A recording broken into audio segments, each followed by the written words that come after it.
예, 반갑습니다. 오늘 저에게 주신 하나님의 말씀은 요한복음 2장 1절에서 11절입니다. 먼저 한번 본문을 읽지요.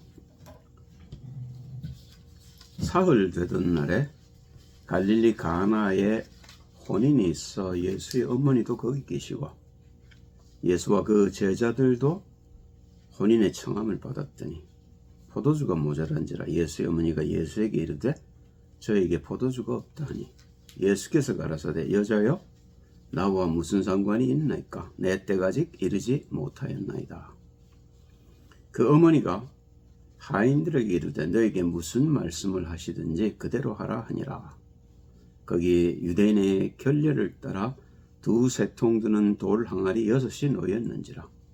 예수께서 저에게 이르시되 항아리에 물을 채우라 하신즉 아구까지 채우니 이제는 떠서 연회장에게 갖다 주라 하시매 갖다 주었더니 연회장은 물로 된 포도주를 맛보고 어디서 났는지 알지 못하되 물떠온 하인들은 알더라. 연회장이 신랑을 불러 말하되 사람마다 먼저 좋은 포도주를 내고 취한 후에 낮은 것을 내거늘 그대는 지금까지 좋은 포도주를 두었도다 하니라. 예수께서 이 처음 표적을 갈릴리 가나에서 행하여 그 영광을 나타내심에 제자들이 그를 믿으니라. 예, 오늘 말씀의 제목은 처음 표적입니다. 예수님이 오셔서 왜 이런 표적을 보이셨을까요? 간단한 겁니다. 유대인들은 율법을 가지고 있었는데 예수님이 오신 것은 그 율법을 복음으로 바꾸려고 오신 거죠. 그 물을 포도주로 바꿨다. 물은 결례를 따라 이제 손 씻고 발 씻고 하는 겁니다. 샌들을 신고 다니니까 더럽지요. 그 발 씻는 물입니다. 쉽게 얘기를 하면. 그런데 그 물이 포도주로 변해서 우리의 마음을 시원케 한다는 말입니다. 복음이 그런 거죠. 율법은 우리의 행동을 규제하는 겁니다. 그런데 복음은요, 우리 속에 있는 죄를 드러내고 복음으로 가득 차게 해서 우리를 기쁘게 하는 거죠. 그죠? 예수님이 오신 목적은요, 율법에 묶여있던 유대인들을 복음으로 풀어주려는 겁니다. 율법은 쉽게 얘기를 하면 10계명의 6계명에서 10계명입니다. 5계명에서 10계명이죠. 부모를 공경하라, 살인하지 마라, 간음하지 마라, 도적질하지 마라, 이웃과 탐내지 마라, 훔치지 마라, 그런 거죠. 그런데 사실은 복음을 안 주셨냐? 아닙니다. 제1계명에서 제4계명은 복음에 관한 이야기입니다. 그런데 유대인들이 이 복음을 어떻게 누리는 줄 몰라서 율법에 매여 고생하고 있었던 거죠. 수고하고 무거운 짐진 자들 다 내게로 오라. 내가 너희를 쉬게 하겠다. 그게 복음을 가진 주님의 율법에 묶인 유대인들을 부르는 소리입니다. 여러분과 저도 마찬가지입니다. 우리가 자칫 잘못하면 하나님의 계명에 묶여서 복음을 놓칠 수 있습니다. 그건 우리가 그리스도 예수를 모르는 게 되는 거죠. 주님은 우리를 율법이 저주에서 끌어내시려고 오셨는데, 그리고 그것 때문에 십자가를 지셨는데 우리가 그걸 못 누린다면요, 그럼 종교인과 다를 바가 없습니다. 모든 종교는 율법에 매인 겁니다. 이래라 저래라 좋은 걸 하라는 거죠. 그런데 우리가 아무리 좋은 걸 해도 율법은 우리를 사단의 저주에서 해방시키지 못합니다. 주님이 오신 것은 우리를 죄에서 풀어주시려고 오신 겁니다. 로마서 3장 5장 12절 15절을 보면 바울이 이렇게 써놨습니다. 이름으로 한 사람으로 말미암아 죄가 세상에 들어오고, 아담 때문에 그랬죠. 죄로 말미암아 사망이 왔나니 생명을 떠나게 되었습니다. 이와 같이 모든 사람이 죄를 지었으므로, 아담이 죄를 짓고 생명을 잃어버렸기 때문에 우리 모두는, 아담의 후손은 자동적으로 죄인이 되고 생명을 잃게 된 겁니다. 사망이 모든 사람에게 이르렀느니라. 죄가 율법이 있기 전에도 세상에 있었으나 율법이 없을 때는 죄를 죄로 여기지 아니하느니라. 죄가 없으면, 율법이 없으면 죄가 비칠 데가 없지요. 죄가 있어도 죄를 모르게 됩니다. 그러니까 율법은요, 죄를 드러내려고 주셨다는 겁니다. 그러나 아담으로부터 모세까지 아담의 범죄 같은 죄를 짓지 않은 자들 외에도 사망이 왕노릇하였나니. 그렇죠? 생명을 떠났으니까 다 죽었죠. 아담은 오실 자의 표상이라. 그래서 아담 같은 사람을 하나님이 이 땅에 보내시기로 하신 겁니다. 그래서 아담의 죄를 대신 지우고 아담을 풀어주시겠다는 겁니다. 예수님이 이 땅에 오시는 목적이죠. 로마서 3장 19절 20절을 보면 우리가 알거니와 무릇 율법이 말하는 바는 율법 아래 있는 자들에게 말하는 것이니 이는 모든 입을 막고 온 세상으로 하나님의 심판 아래 있게 하려 함이니라. 그러므로 율법의 행위로 그의 앞에 의롭다 하심을 얻을 육체가 없나니 율법으로는 죄를 깨달음이니라. 죄를 깨달으라고 율법을 주셨고 그 죄의 해결은 복음이 있는 겁니다. 율법을 잘 지킴으로 우리가 의롭게 되는 게 아니라는 거죠. 이게 좀 어렵습니다만은 로마 7장 7절에도 바울은 그런즉 우리가 무슨 말 하려 율법이 죄냐 그럴 수 없느니라. 그렇죠. 하나님의 말씀입니다. 신령한 거죠. 그런데 하나님의 말씀을 지킨다고 우리가 구원받는 게 아니라는 겁니다. 그죠? 율법으로 구원을 받을 수 있었다면 예수님 이 땅에 안 와도 되죠. 율법으로 말미암지 않고는 내가 죄를 알지 못하였으니 곧 율법이 탐내지 말라 하지 아니하였다면 내가 탐심을 알지 못하였으리라. 그죠? 율법 우리가 10계명에서도 보면 10계명은 사실은 하나입니다. 탐심입니다. 그죠? 너무 걸 내가 취하려고 하는 게 탐심이잖아요. 왜 너무 걸 내가 취합니까? 왜 남의 생명을 내가 뺐습니까? 왜 남의 정조를 뺐고 왜 남이 가진 걸 뺏으려고 합니까? 그게 죄란 말입니다. 내 중심의 삶을 사는 것, 그렇게 살지 말라고 준 게 율법이란 말입니다. 그러면 내가 그렇게 안 살면 구원받습니까? 아니요. 그래도 죄는 내 속에 남아있는 겁니다. 그 죄를 해결하기 위해 주신 것이 1계명에서 4계명이란 말입니다. 골로새서 3장 5절을 보면 바울은 이걸 딱 한마디로 표현합니다. 탐심은 우상이다. 우리가 탐내는 것, 이웃의 것을 탐하고 남의 생명을 뺏고 남의 여자의 정조를 뺏고 하는 것은 그게 전부 우상숭배란 말입니다. 그 귀신 섬기는 거라는 겁니다. 그죠? 그럼 내가 그렇게 안 하면 내가 안전합니까? 아니란 말입니다. 그래서 거기서 나를 건지시려고 하나님이 죄 없는 사람을 예비하신 겁니다. 레위기 17장 11절을 보면 이 죄에 대해서 레위가 써놨습니다. 육체 생명은 피에 있음이라. 내가 이 피를 너에게 주어 단에 뿌려 너의 생명을 위하여 속하게 하였나니 생명이 피에 있으므로 피가 죄를 속하느니라. 그죠? 그래서 짐승으로 대속했다 그 말입니다. 우리의 죄를 짐승으로 대속했습니다. 히브리서 9장 22절에도 보면 율법을 조차 거의 모든 물건이 피로써 정결케 드러나니 피 흘림이 없은즉 사함이 없느니라. 우리 죄인은 어떻게 되겠어요? 피 흘려야 되지 않습니까? 그래서 하나님이 피 흘릴 제물을 하나 예비하셨습니다. 그게 히브리서 10장 1절 5절에 봅니다. 율법은 장초는 좋은 일의 그림자요 참 형상이 아니므로 해마다 늘 드리는 바 같은 제사로는 나오는 자들을 언제든지 온전케 할 수 없느니라. 그렇지 아니하면 섬기는 자들이 단번에 정결케 되어 다시 죄를 깨닫는 일이 없으리니 어찌 드리는 일을 그치지 아니하였으리요. 그러나 이 제사들은 해마다 죄를 생각하게 하는 것이 있나니 이는 황소와 염소의 피가 능히 죄를 없이 하지 못함이라. 그러므로 세상에 임하실 때 가라사대 하나님이 제사와 예물을 원치 아니하시고 오직 나를 위하여 한 몸을 예비하셨도다. 예수란 말입니다. 그죠? 짐승의 피로 인간의 죄를 속할 수가 없는 겁니다. 그래서 인간의 피로 인간을 속하시려고 죄 없는 인간을 이 땅에 보내신 겁니다. 창세기 3장 15절이죠. 그래서 죄를 짓자마자 아담과 하와가 하나님을 떠나자마자 하나님이 세우신 언약입니다. 내가 너로 여자와 원수가 되게 하고, 마귀에게 속아서 그렇게 됐으니까 이제 마귀와 원수가 되게 하겠다는 겁니다. 마귀를 멸하시겠다는 거죠.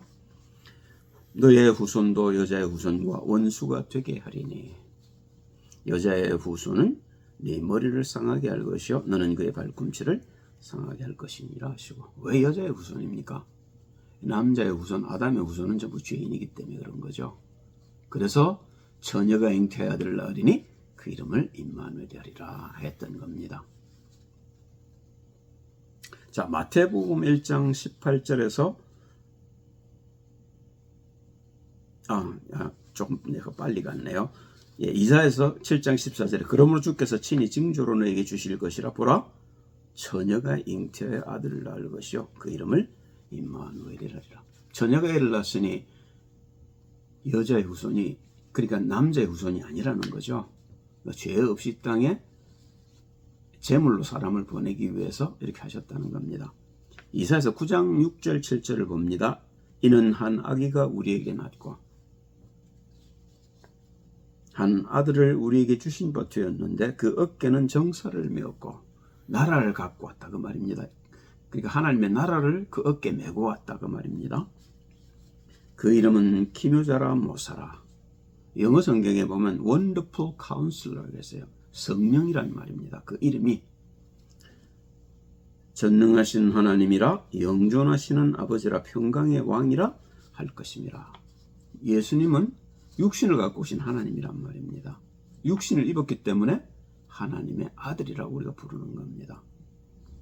여러분과 제가 예수 그리스도를 구주로 영접하면 여러분도 저도 하나님의 아들이 되지요.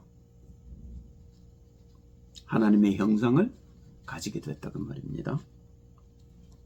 그 정사와 평강에 더함이 무궁하여 또 다윗의 위에 앉아서 그 나라를 굳게 세우고 자금 이후 영원토록 공평과 정의로 그것을 보존하실 것이라. 만군의 여호와의 열심히 이를 이루시리라. 하나님의 소원은 이 땅을 하나님의 나라로 바꾸고 가시는 겁니다. 그러니까 예수님 이 땅에 오심으로 해서 그게 시작이 되었고 그게 우리까지 내려왔다는 거죠. 언제까지 그러면 하나님은 이 일을 계속 하실까요? 하나님의 나라가 완성되기까지겠지요. 그게 우리의 소망입니다. 마태복음 1장 18절 21절에 보니까 이 말씀이 육신이 되어 우리 가운데 오셨습니다. 예수 그리스도의 나심은 이러하니라. 그 모친 마리아가 요셉과 정혼하고 동거하기 전에 성령으로 잉태된 것이 나타났더니 그 남편 요셉은 의로운 사람이라 저를 드러내지 아니하고 가만히 끊고자 하여. 여자가 남자 없이 임신을 했으니까 틀림없이 외간 남자를 본 거죠. 그러니까 요셉은 의로운 사람이니까 마리아를 죽이고 싶지 않단 말입니다. 저 여자가 나 몰래 다른 남자하고 임신을 했다. 그러면 마리아는 죽는 겁니다. 그럼 예수님은 함께 죽는 거죠. 그랬는데 이 일을 생각할 때 주의 사자가 현몽하여 가로되 다윗의 자손 요셉아 네 안에 마리아 데려오기를 두려워 말라. 저에게 잉태된 자는 성령으로 된 것이라. 아들을 낳으리니 이름을 예수로 하라. 이는 그가 자기 백성을 저희 죄에서 구원할 자이심이라 하니라. 요셉이 특별하게 성경을 잘 알았거나 하지는 않았을 겁니다. 그러니까 성령으로 잉태해서 동정녀에게 아이가 올 거라는 생각을 못했을 수 있지요. 그래서 그런 일을 했던 겁니다. 그런데 성령의 얘기를 듣고는 어떻게 해요? 마태복음 1장 25절인가에 보면 아이를 낳기까지 동침치 아니하였더라까지 써놨습니다. 얼마나 성경이 정확한지 모릅니다. 요한복음 3장 16절 21절에 보면 요한이 이렇게 예수님을 보낸 사실을 하나님의 사랑이라고 우리에게 가르쳐 줍니다. 하나님이 세상을 이처럼 사랑하사. 왜요? 마귀의 나라가 됐단 말입니다. 하나님의 나라가 그걸 다시 하나님의 나라로 바꾸시려고 하나님이 독생자 그리스도 예수를 주신 겁니다. 이는 저를 믿는 자마다 멸망치 않고 영생을 얻게 하려 하심이니라. 아니면 우리는 이미 멸망 중에 있는 겁니다. 예수님이 오셔서 멸망 중에 있는 우리를 구원하러 오셨지요. 그래서 얘기를 하십니다. 하나님이 그 아들을 세상에 보내신 것은 세상을 심판하려 하심이 아니요 저로 말미암아 세상이 구원을 받게 하려 하심이라. 저를 믿는 자는 심판을 받지 아니하는 것이요 믿지 아니하는 자는 하나님의 독생자의 이름을 믿지 아니하므로 벌써 심판을 받은 것이니라. 그 정죄는 이것이니 곧 빛이 세상에 왔을 때 사람들이 자기 행위가 악함으로 빛보다 어둠을 더 사랑한 것이니라. 악을 행하는 자마다 빛을 미워하여 빛으로 오지 아니하나니 이는 그 행위가 드러날까 하며 진리를 좇는 자는 빛으로 오나니 이는 그 행위가 하나님 안에서 행한 것임을 나타내려 함이라 하시니라. 그죠? 그리스도 예수를 알고 믿는다는 것이 얼마나 중요한지 모릅니다. 우리에게 구원의 길은 딱 한 길밖에 없는 겁니다. 그 길을 하나님이 내셨단 말입니다. 그래서 이 예수님이 오셔서 하신 일이 뭐냐면 성령을 받고 그 성령으로 이 악령을 대적하는 일이죠. 마태복음 4장 1절에서 11절입니다. 그때에 예수께서 성령에게 이끌려 마귀에게 시험을 받으러 광야로 가사 왜 그러셨을까요? 우리에게도 같은 시험이 있단 말입니다. 여러분과 저에게도 동일한 시험이 기다리고 있습니다. 우리가 성령의 충만을 받지 못하면 이 사단의 시험을 이기기가 쉽지 않겠죠. 그래서 이걸 보여주시는 겁니다. 40일을 밤낮으로 금식하신 후에 줄이신지라. 시험하는 자가 예수께 나와 가로되 네가 만일 하나님의 아들이거든 명하여 이 돌들이 떡덩이가 되게 하라. 예수께서 대답하여 가라사대 기록되었으되 사람이 떡으로만 살 것이 아니요 하나님의 입으로 나오는 모든 말씀으로 살 것이라 하였느니라 하시니. 그렇죠? 네 자신을 위해 살라고 얘기하는 겁니다. 근데 예수님은요, 나는 나를 위해 사는 자가 아니고 하나님을 위해 사는 자라는 겁니다. 그게 여러분과 제가 살아야 될 삶이란 말입니다. 이에 마귀가 예수를 거룩한 성으로 데려다가 성전 꼭대기에 세우고 가로되 네가 만일 하나님의 아들이거든 뛰어내리라 기록되었으되 저가 너를 위해 그 사자들을 명하시리니 저희가 손으로 너를 받들어 발이 돌에 부딪히지 않게 하리로다 하였느니라. 예수께서 이르시되 또 기록되었으되 주 너의 하나님을 시험치 말라 하였느니라 하신대. 믿으라는 거죠. 하나님 말씀을 믿으면 응답받죠. 마귀가 그를 데리고 또 기록되었을 때 주 너의 하나님을 시험치 말라 하였느니라 하신대. 마귀가 또 그를 데리고 지극히 높은 산으로 가서 천하 만국과 그 영광을 보여 가로되 만일 내게 엎드려 경배하면 이 모든 것을 내게 주리라. 이에 예수께서 말씀하시되 사단아 물러가라. 기록되었을 때 주 너희 하나님께 경배하고 다만 그를 섬기라 하였느니라. 본래 이 아담 것이었습니다. 그런데 아담이 죄를 범함으로 마귀에게 뺏겨버린 하나님의 영광이란 말입니다. 이걸 마귀가 지었단 말입니다. 그게 마귀 나라가 된 거죠. 그걸 다시 하나님 나라로 회복하시려고 예수님이 이 땅에 오신 겁니다. 그 사단아 물러가라. 이게 당연한 거죠. 이게 우리의 싸움이란 말입니다. 이에 마귀는 예수를 떠나고 천사들이 나와서 수종되니라. 그렇죠? 이 마귀의 일을 멸하러 오신 겁니다. 예수님은 그래서 하나님의 나라를 회복하러 오신 겁니다. 두 번째 마가복음 10장 44절 45절을 보면 너희 중에 누구든지 으뜸이 되고자 하는 자는 모든 사람의 종이 되어야 하리라. 그죠? 자기를 너무 자고하지 말라는 겁니다. 그것 때문에 우리가 망했거든요. 그걸 버려야 되는 거죠. 인자가 온 것은, 그러니까 예수님이 온 것도 섬김을 받으려 함이 아니라 도리어 섬기려 하고 자기 목숨을 많은 사람의 대속물로 주려 왔습니다. 그죠? 그 말은요, 그리스도 예수가 죽어주심으로 우리가 죽어야 되는 이유를 알게 됐다는 겁니다. 그죠? 그게 뭐예요? 겸손이고 온유라는 말입니다. 나는 없고 나를 사랑하사 나를 위해 자기 목숨을 버리신 그리스도를 믿는 믿음이라는 것이 이렇다는 겁니다. 요한복음 14장 6절을 보면 예수께서 가라사대 내가 곧 길이요 진리요 생명이니 나로 말미암지 않고는 아버지께 올 자가 없느니라. 딱 한 길을 하나님 우리에게 주신 겁니다. 그게 십자가와 부활이란 말입니다. 우리는 죽으면 바로 지옥 가야 합니다. 그래서 내 대신 예수님이 내 죄를 지고 죽어주신 겁니다. 우리도 우리의 죄를 지고 십자가를 지고 주님을 따라가는 겁니다. 그걸 대속이라는 겁니다. 주님이 안 죽어주셨으면 우리는 죽을 방법이 없죠. 그러니까 우리의 싸움은요, 혈과 육이 된 싸움이 아니고 마귀와의 싸움이고 이게 매일매일의 싸움입니다. 그죠? 그 바울이 그런 얘기를 하는 거죠. 나는 매일 죽노라. 여러분과 저도 사실은 매일 죽어야 됩니다. 그러다 보면 죽음이 우리에게 익숙해질 때가 오겠죠. 그걸 우리가 기도라는 겁니다. 기도 안에서 우리가 성령의 충만함을 누리게 되는 거죠. 그래서 예수님이 하신 일이 이제 결론입니다. 마태복음 4장 17절에서 19절은 그래서 제자들을 부르신 겁니다. 제자들을 가르치신 겁니다. 자기처럼 만드시려고요. 이때부터 예수께서 마귀에게 시험을 당하고 난 뒤지요. 비로소 전파에 가라사대 회개하라. 너희가 지금까지 마귀의 종 노릇하고 살았는데 이제는 하나님의 종으로 돌아오라는 겁니다. 천국이 가까이 왔느니라 하시더라. 갈릴리 해변에 다니시다가 두 형제 곧 베드로라는 시몬과 그 형제 안드레가 바다에 금을 던지는 것을 보시니 저희는 어부라. 말씀하시되 나를 따라오너라. 내가 너희로 사람을 낚는 어부가 되게 하리라 하시니. 모든 사람은 죄 가운데 빠져 마귀의 종노릇하고 있는 겁니다. 근데 너희들이 나를 따라와서 나를 배우면 그들을 건져낼 사람 낚는 어부가 되겠다 하고 하는 겁니다. 그 제자를 부르신 목적이란 말입니다.